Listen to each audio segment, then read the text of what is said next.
dije al principio, lo que tenemos que prever es 15 minutos antes de las 8, 8 y cuarto para escuchar la reacción de Gonzalo a las intervenciones de quienes decidan hacerlo. Entonces, el profesor Tello, profesor Cabrera. Después de felicitarte de veras, no solo por lo que has expuesto, sino por el trabajo que llevan a cabo, que para mí parece Sí, maestro Fernando. espléndido, de veras, de primera. Pero como lo mencionaste en 3 ocasiones, yo no acabo de entender qué significa el subsidio a la gasolina. Sí. Yo quisiera que Coneval me dijese qué entiende por el subsidio a la gasolina. Bueno, y el subsidio a la electricidad, que en parte viene de la gasolina. No entiendo, porque parece ser que todo el mundo sabe qué es el subsidio. Yo no sé, ahí me gustaría saber. Bueno, igual quiero felicitar a Coneval por el trabajo que realizan, que realmente ayuda a documentar y a conocer la situación social en que vivimos los mexicanos. Yo quisiera hacer dos preguntas al final y un breve comentario ahora. El día de antier se publicó una entrevista en un periódico, en el periódico Reforma, al señor Javier Abreu, al señor Javier Abreu, que entiendo que es el presidente del Consejo Nacional de los Pueblos Indígenas, y le preguntaron acerca de la situación de pobreza en que vivía la población indígena, y dijo que era una cuestión que se estaba superando. Sí. Y cuando le preguntaron acerca de las dimensiones de la situación social de los indígenas, dijo que no lo conocía. Entonces, pues, como el Coneval lo que hace es evaluación de la política de desarrollo social en México, quizá, yo estoy seguro que es el que le enviaron y le envían los reportes. Quizá el problema es que no los lea, pero es posible que enviándoselos nuevamente quizá eso pudiera ayudar, ¿no? Y lo más dramático es inútil. Y lo más dramático del asunto es de que el problema principal de la población indígena era el de la pobreza, como se señaló con este dato al final, de que un poco más del 40% de los indígenas padecía problemas de desnutrición, que ese estaba prácticamente resuelto, dado que la naturaleza les proveía de los alimentos que requerían. Entonces, me parece que es una situación muy dramática, realmente, porque es justamente el presidente el encargado de atender a los pueblos indígenas. Bueno, quizá ahí la sugerencia es esa, enviarle otro paquete de documentos Bien, eso por una parte. Por otro lado, en el informe que se presentó en julio de 2010, el dato que se presenta ahí de población que tiene problemas de acceso a la alimentación es de 28 millones de personas. Sí. Y el dato de pobreza de pobreza extrema que se presenta es más o menos de 21 millones o 22 millones más o menos. No hay un problema ahí, es decir, alguien que tiene problemas de alimentación pues seguramente vive en una situación de pobreza extrema, ¿no? Entonces no sé cómo se pueda conciliar. Este asunto es una cuestión que ya Fernando Cortés nos hizo favor de comentar en un programa que tenemos. Pues el que responda. Perdón.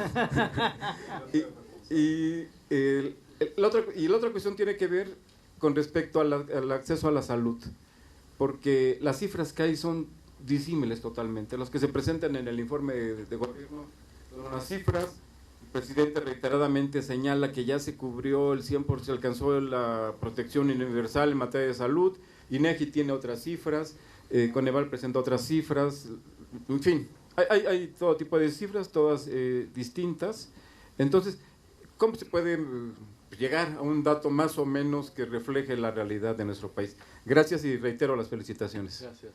Yo creo que lo que revela y lo que evidencia este ejercicio no es como lo fraseaste, Gonzalo, en términos de que se han avanzado en mecanismos de evaluación. Yo creo que lo que evidencia es la ausencia de la planeación. O sea, realmente aquí lo que estamos viendo es las consecuencias de la ausencia o de la renuncia a un sistema de planeación sectorial, intersectorial, etc. Entonces creo que es al revés. La ausencia de planeación es evidente con estos ejercicios. Una pregunta, comentario. Una manera de acceder a la evaluación de los programas sociales es cómo se hizo. ¿Cuántos programas sociales tiene el gobierno federal? Y buscar con algunos indicadores su evaluación. La otra que me permito sugerir, ¿y por qué no evaluar el cumplimiento de los derechos que están enmarcados en la Constitución? Que estaría en consecuencia con todo el discurso de derechos. Ejemplo, artículo 1, derecho a la no discriminación. ¿Por qué no evaluamos cuántos de estos programas hacen algo para generar una cultura que promueva la no discriminación? Esa sería otra manera de pensar la evaluación de los programas sociales. No en sí mismos, sino desde afuera, y plantearlos en términos de que si realmente están cumpliendo los derechos establecidos en la Constitución. Una cosa muy puntual, ¿qué entiende Coneval por acceso efectivo? Varias veces lo anunciaste y yo tengo la duda. Y una última que ojalá nos pudieras comentar. Yo sé que estos ejercicios ustedes tú vas, se lo presentan al secretario de Desarrollo Social, a los responsables. Bueno, ¿qué pasa? La economía política del poder, ¿ahí qué pasa? ¿Qué te dicen? ¿Qué no te dicen? Te dicen muchas gracias, digo lo que nos puedas comentar, te felicitan como nosotros, sería muy interesante para la economía política del seminario saber, bueno, o simplemente se los mandas con un oficio y bueno, sin acuse. Gracias, Gonzalo, y nuevamente felicidades a Coneval y obviamente a todo su equipo y al Consejo. Bueno, desde luego yo me coloco en los que felicitan por este espléndido informe que nos ha presentado Gonzalo. Hay un lugar común que los programas de política social o de políticas públicas sociales están desarticulados, que no hay coordinación. Hay quien se defiende y dice que sí la hay, que esa se da a nivel territorial. Hay toda una discusión ahí. Pero a mí me gustaría la opinión del Coneval, o de Gonzalo en particular. ¿Qué sería un esquema articulado? Debemos tener por un esquema articulado un cambio de modelo económico en donde se sustituye el poco crecimiento y el impacto en la desigualdad entre los factores de la producción, los ingresos, territorial, o debemos entender que se ataquen las causas en vez de los síntomas, pero ¿qué sería esto? Es decir, ¿cuál sería el concepto de un esquema articulado? No quiero hablar de un esquema ideal, pero ¿qué está detrás de esa aspiración? Sería mi pregunta, Gonzalo. De que hay progresividad en el gasto social, y a mí me gustaría que nos explicaras cuáles son los elementos para identificar esta progresividad. Cuando no hay cambios fundamentales, hay una gran diversidad de programas y aumento de la pobreza. Entonces me gustaría que nos explicaras en dónde están los elementos para encontrar esa progresividad. Gracias. Bueno, pues debo comenzar por las felicidades primero, porque si no me vería diferente. Pero no es necesario. No, al respecto es que sin duda el esfuerzo que hay que hacer para revisar una encuesta y entonces producir estos datos por municipio, y además yo hubiera esperado una parte de la técnica ahí visible, cómo lo vinculan con el censo, porque para sacar los datos por municipio no basta la ENIC en sí misma, sino lo han hecho cada 5 años. Esa parte metodológica, alguna vez Fernando nos dijo, y ya va a salir la metodología, ya pasaron 3 años y todavía no la encuentro. Se puede compartir, ¿no? Ese es muy interesante cómo vinculan la ENIC a los censos, los conteos. De ahí a que entonces, quizás es la última pregunta, pero la adelanto ahorita mismo que estoy con lo de municipios, veo en el portal de Coneval los datos de pobreza por municipio, pero está, hasta lo que alcanzo a ver, extrema y moderada, ¿no? Se logró hacer respecto de alimentaria, capacidades patrimonial, ¿no? Es decir, están en tanto la multidimensional, pero ya no le podemos hacer seguimiento a los datos que tenemos de los otros datos de 2000-2005, municipio, 3 pobrezas, y entonces ahora hay una posibilidad de análisis al darle continuidad a esa terna, ¿no? Ya no a la dicotomía que se logra con la multidimensional, sino regresar para hacer análisis de seguimiento entre, primero censo 2000, conteo 2005, censo 2010. Eso en tanto conteos y censos, pero también, y aquí ya empiezan preguntas más que de metodología, ¿qué ha pasado con lo que ustedes han logrado ver? Porque sin duda empezarse a empapar con estos datos te da para ir entendiendo, como hoy un discurso diferente del seminario aquel que tuvimos en 2008 a lo que ahora, cómo entran, y seguro la multidimensional contribuyó a este tipo de análisis que ustedes están entregando, ¿no? Sin duda que al empezar a tocar las dimensiones les abrió un panorama que no bastaba con ver, lo dijiste, pero sí lo subrayo, evidentemente el discurso es diferente, porque ya no nada más hablamos del ingreso, sino una visión de otras variables. Bueno, entonces, ¿en qué tanto, puesto que ustedes se han empapado tanto de ese manejo de NIC, de ese manejo de censos, qué pasa con algo que ya se ha hecho, según entiendo, en otros países, que sería una NIC de panel, es decir, un seguimiento de la pobreza, ¿no? Fernando dice, ya lo estamos haciendo, pero ¿dónde está? Porque sabemos que hay 48 millones y al otro dato hay 52 millones, pero esos 52 millones de un año a otro, ¿son los mismos 48 anteriores? ¿O son 40 de los anteriores, 8 salieron, pero entonces entraron 12? ¿No? ¿Cómo es ese movimiento de las pobrezas? Que por eso también menciono, el estudiar la patrimonial nos ha dado ilustración sobre que en el norte hay pobreza. Aguascalientes se asustó cuando les dijimos que había tal número, en términos, ya no creo que sí, en términos porcentuales, la pobreza patrimonial es el segundo lugar, Aguascalientes, y se asustaron, ¿no? Y primera plana, donde Aguascalientes tiene pobreza patrimonial, y se asustaron muchísimo. Pero sí nos permite revisar precisamente otro tipo de condiciones cuando las separamos de patrimonial y encontrar ese seguimiento que nos interesa. Entonces, ¿qué pasa con ese panel de NIC? 2 elementos más. Aunque no nos dice todo el salario mínimo, es decir, ya están integrando otras dimensiones, el salario mínimo per se no te ilustra totalmente, porque sí hay estudios formalitos que entre 3 y 5 salarios mínimos, en realidad ese debería ser el salario mínimo. No es un juego de palabras ni es entrenamiento de oratoria, sino la contabilidad. Ese salario mínimo de los 70 hoy sirve un tercio para obtener lo mismo mínimo, ¿no? Entonces, ¿cómo empezar a relacionar análisis del ENIC que recuperen un salario mínimo, no sé si llamarle mínimo real, pero no es el que nos estamos embolsando de 1,500 pesos mensuales, donde pues ni siquiera los 6,000 de repente alcanzan, por aquello del promedio de algún precandidato que pretendía. Y por último, me parece empezar a escuchar algo que habíamos discutido con anterioridad, quizá con otras palabras, pero ya empezaba a salir, lo que tú nos dijiste como de un problema social es diferente al problema económico. Es decir, de repente pareciera ser que como dominó este índice de pobreza económico por ingreso, se buscaba resolverlo a nivel económico, pero ahora queda claro que el problema es social y no nada más económico. Al incorporar tantas variables, se ve esa posibilidad de analizar el problema más ampliamente, que sería la parte social.